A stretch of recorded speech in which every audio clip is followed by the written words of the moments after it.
Hey guys, welcome back. Today we are making a Reese's peanut butter chip banana bread. As you can see, I had a few pretty ripe bananas here to get used up. Two of them were super ripe and then one was on its way there. So we went ahead and put all of those in the bowl, gave them a quick mash. As you can see, I do have my little helper hands helping me today, so they all took turns mashing up the banana. And then to the banana, we're going to add 1/3 cup of melted butter, 1 egg, a half a cup of brown sugar,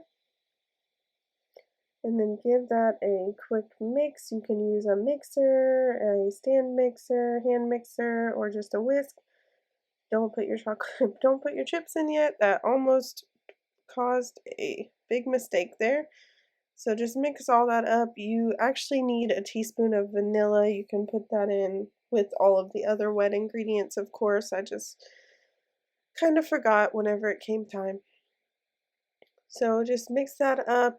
Your bananas, of course, mash them how you want to mash them. I didn't mash mine up like fully, but I like kind of a little bit of the chunks of banana in my banana bread.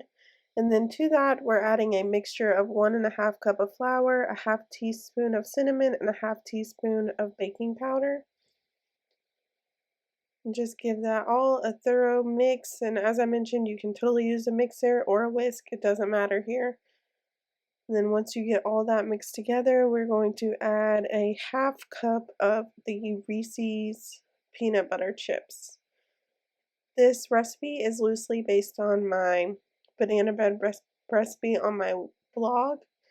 That one uses peanut butter and dark chocolate chips. You can follow that one exactly, except take out the peanut butter and swap the chocolate chips for the peanut butter chips, and then you get this recipe.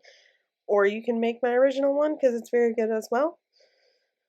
And then once you get everything mixed up for the chips, of course you want to use like a wooden spoon, rubber spatula, something like that, so you don't break the chips in the mixture.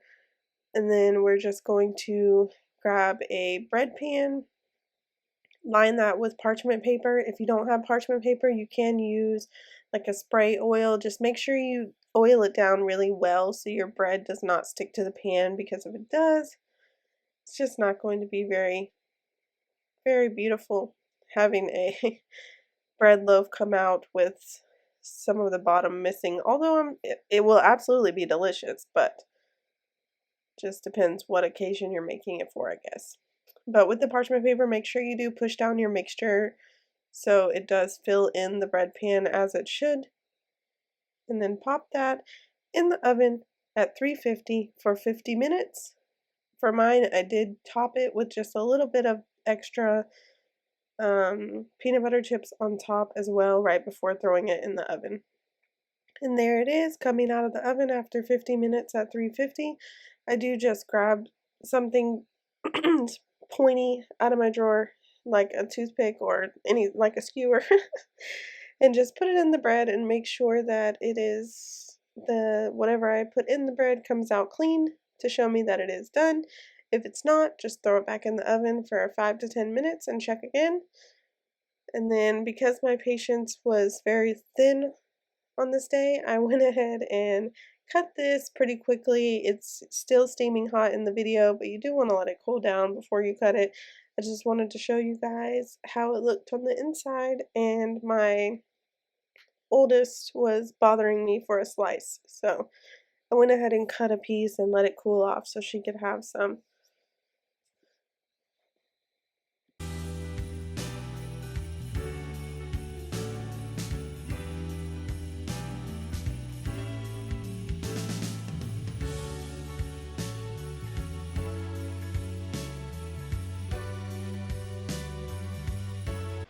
But that is the finished product, guys. I will leave a link down below for the banana bread recipe that I have on my blog. Thank you so much for watching, and happy Vlogmas Day 4.